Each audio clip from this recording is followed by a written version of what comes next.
Hi students, today we are going to discuss about the next topic, that is somewhat exceptional case of metals and non-metals.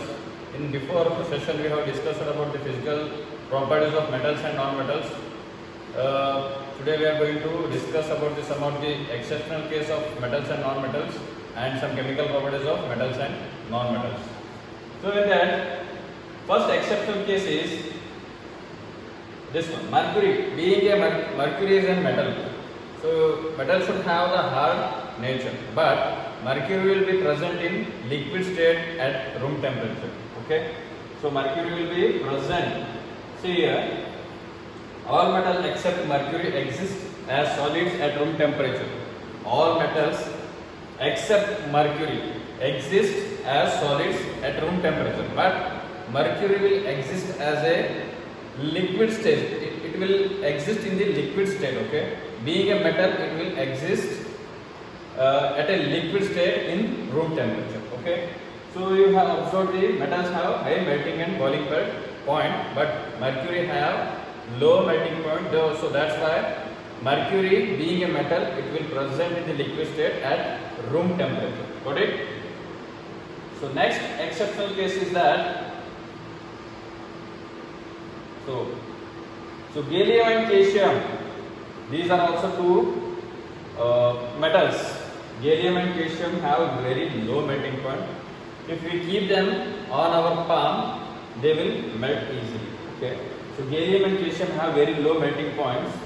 These two metals will melt if we keep them on our palm. Okay, so if we keep them on our palm, it will melt easily. Why? Because they also have very low melting and boiling point. So that's why they will easily comes to the liquid state by our body temperature. Okay, so iodine is a non-metal, but it is lustrous. Iodine being a non-metal, non-metals are non-lustrous. I have said in the before session. So non-metals are non-lustrous.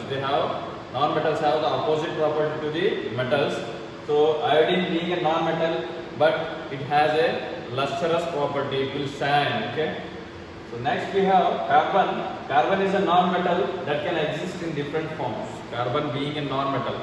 So carbon, sulfur, oxygen, hydrogen, these are example for the non-metals.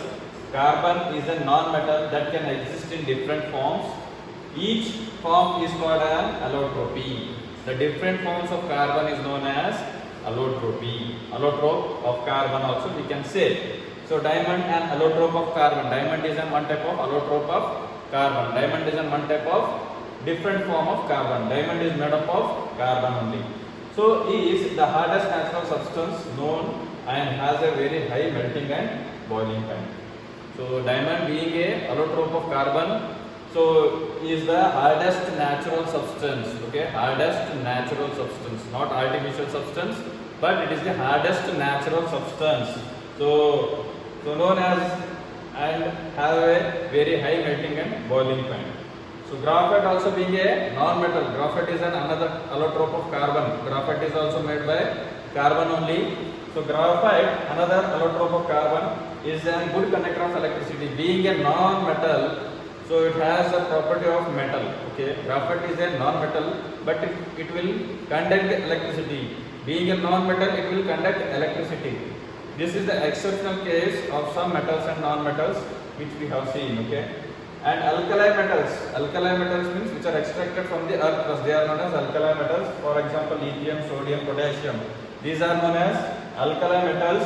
Are so soft that they can cut easily with the knife. We can cut them easily with the knife. Lithium, sodium, potassium, we can easily cut with the knife. They have low densities and low melting points. So lithium, sodium and potassium, they are said to be as alkali metals.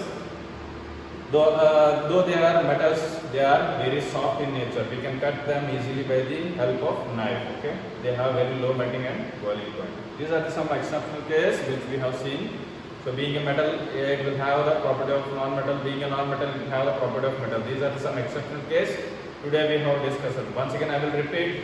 So mercury being a metal, it will exist in the liquid state. Okay. So it has to be a hard substance, but it will have very low melting and boiling point, so that's why it will exist in a liquid state at room temperature. Next one we have seen gallium and caesium being a metal. They have, if we keep them on our palm, they will come to easily to the melting point. So that's why gallium and caesium have low melting and boiling point. Next one we have seen iodine. Iodine being a non-metal, so it has a property of metal, that is, it have the property of lustrous property. Okay. So next we have seen carbon. Carbon allotropes, they are diamond and graphite.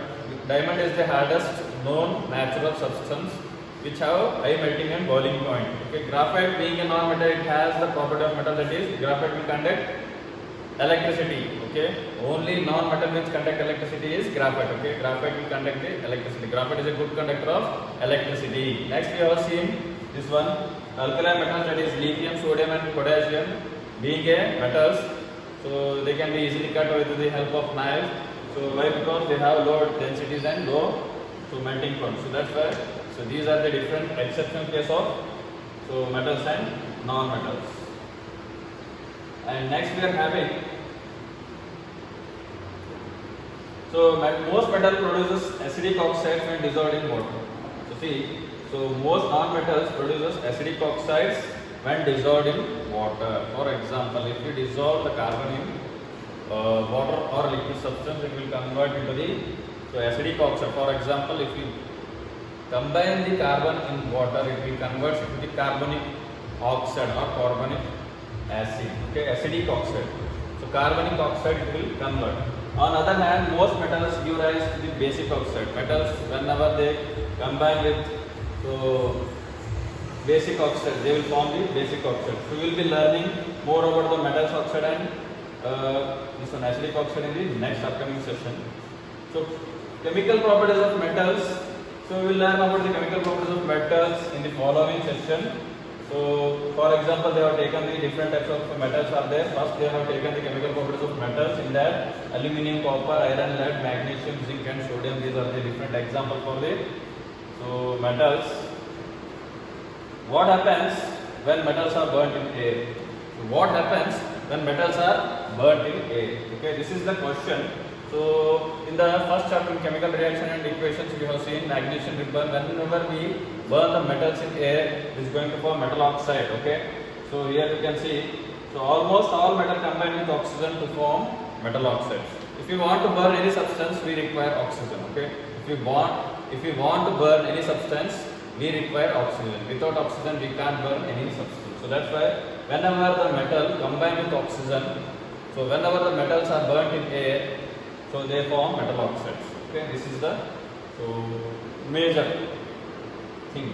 For example, when copper is heated in air, it combines with oxygen to form copper oxide. Okay, a black oxide. Copper oxide means it is a black oxide. Okay, so you can see the equation here. Cu plus O2, it is going to form Cu copper oxide. Okay, for balancing the equation, we have written here 2 and here 2. Okay, this is the equation for when copper is burnt in air or heated in air.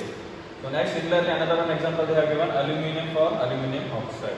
So whenever we burn aluminium in air, so it is going to form aluminium oxide. For example, aluminium then reacts with oxygen, it is going to form aluminium oxide. Okay.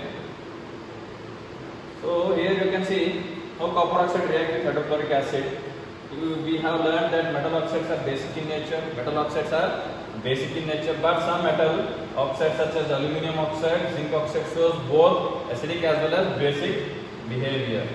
So some exceptional metallic oxides like aluminium oxide and zinc oxide, they both shows the acidic as well as basic behavior. Such as metal oxides which react with both acid as well as bases to produce salt and water. Whenever the acid reacts with bases, whenever the metal reacts with bases, they form salt and water are known as amphoteric oxides. These type of aluminium oxide and zinc oxides are known as amphoteric oxides. Okay. So aluminium oxide reacts in the following manner with acids and bases.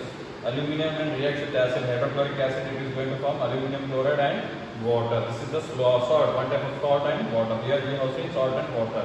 Whenever the metal oxides react with acid, it is going to form one salt and water. Whenever the aluminium or whenever the metal reacts with some metals, exceptional metals like example aluminium oxide and zinc oxide, So aluminum oxide reacts with sodium hydroxide, it is going to form sodium aluminate. Okay. So sodium aluminate, it is going to form, let's say, one type of salt and water. So this is until now we have seen some exceptional case of metals and non-metals, and one chemical properties of metals, that is what happens when metals are burnt in air. When metals are burnt in air, it is going to form metal oxide. Okay. So keep in mind some exceptional metal oxides like aluminum oxide and zinc oxide. They shows the both behavior, acidic and basic behavior. Such type of oxides are known as amphoteric oxides. Whenever they react with acid or base, they are going to form salt and water. So, and we have seen the chemical reactions also. If you have any doubts in this video, you can comment in the comment box. So this is the second session. In the upcoming sessions, we will see the different chemical properties of metals and non-metals. Thank you guys. Have a nice day. Take care. Goodbye.